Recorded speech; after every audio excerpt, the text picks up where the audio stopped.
लोकसभा में शून्यकाल के दौरान कांग्रेस सांसद गौरव गोगोई ने पेट्रोल, गैस और रसोई गैस के दामों में बढ़ोतरी का मुद्दा उठाया। उन्होंने इस बात पर हैरानी जताई कि 5 राज्यों के चुनाव पूरे होते ही 137 दिन के बाद ईंधन के दामों में बढ़ोतरी आखिर क्यों की गई।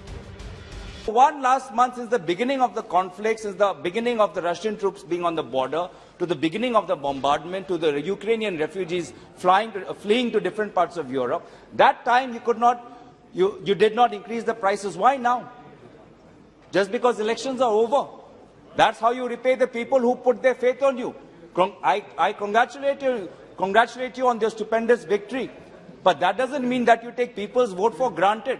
That doesn't mean that you get a remit to continuously put more and more burden on the poor, on the middle class, on the unemployed. Congress समेत डीएमके, एनसीपी और वाम मोर्चा समेत कई विपक्षी दलों ने इस मामले पर सदन में मौजूद वित्त मंत्री निर्मला सीतारमण से सफाई मांगी और फिर सदन की कार्यवाही का बहिष्कार कर दिया। वहीं विधायी कार्यवाही शुरू होने पर केंद्रीय गृह राज्य मंत्री नित्यानंद राय ने दिल्ली नगर निगम बिल सदन में पेश किया। मैं माननीय गृह मंत्री श्री अमित शाह जी की ओर से प्रस्ताव करता हूं कि दिल्ली नगर निगम अधिनियम 1957 का और संशोधन करने वाले विधेयक को पुनः स्थापित करने की अनुमति दी जाए। इस पर आरएसपी सांसद एनके प्रेमचंद ने जमकर विरोध किया। वहीं कांग्रेस सांसद गौरव गोगोई ने कहा कि सरकार ने बिल लाने से पहले विचार विमर्श नहीं किया। वहीं बीएसपी सांसद रितेश पांडे ने कहा कि दिल्ली नगर निगम में चुनाव कराए बगैर बिल लाना असंवैधानिक है। ये अधिकार जो है दिल्ली विधानसभा का है कि वो इसको अब एक में जोड़ने का निर्णय ले या न ले। जब ये हाउस उस अधिकार का हनन करती है तो कहीं ना कहीं हम देश के फेडरल सिस्टम के ऊपर भी प्रहार कर रहे हैं। कांग्रेस सांसद मनीष तिवारी ने भी बिल पर ऐतराज जताया, लेकिन गृह राज्य मंत्री नित्यानंद राय ने विपक्ष के आरोपों को गलत बताया और कहा कि इस विधेयक से संविधान की मूल भावना का उल्लंघन नहीं हुआ।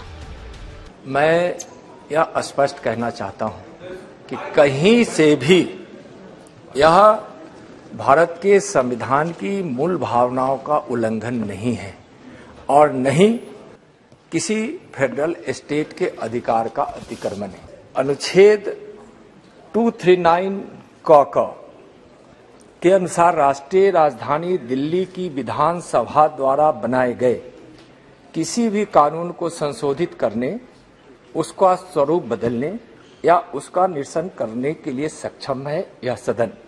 सरकार का कहना है कि इससे कर्मचारियों का वेतन भुगतान और सेवाओं में बेहतरी होगी।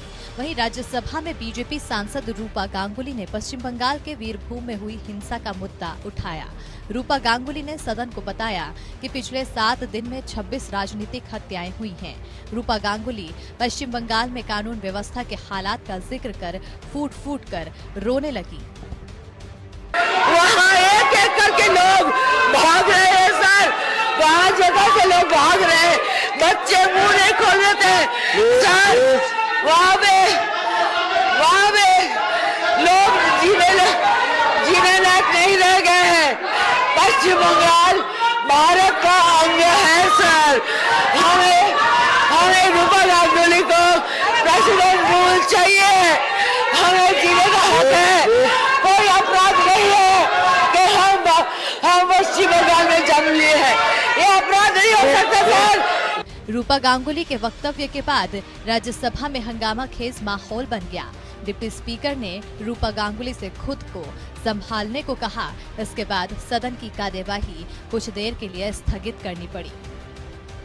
Bureau report, APN।